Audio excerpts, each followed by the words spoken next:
2005 నుంచి 2009 లోపల ఆనాడు డాక్టర్ వైఎస్ రాజశేఖర రెడ్డి గారు ముఖ్యమంత్రి ఉన్నప్పుడు 11.5 కిలోమీటర్ల మొత్తం ఉమ్మడి రాష్ట్రంలోని అతిపెద్ద ఫ్లైఓవర్ పివి నరసింహారావు గారి ఫ్లైఓవర్ ఆనాడు మనం నిర్మించుకోవడం జరిగింది.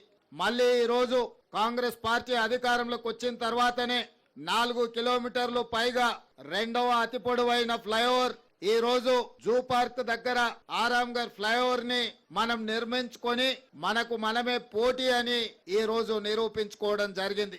आउटर रिंग रोड के साथ साथ आज हम लोग रीजनल रिंग रोड बना रहे, 370 किलोमीटर का रीजनल रिंग रोड हम बना रहे. वो रीजनल रिंग रोड आए तो तेलंगाना में इतना इन्वेस्टमेंट्स आ जाएंगे, तेलंगाना एकदम तरक्की आगे जाने वाले.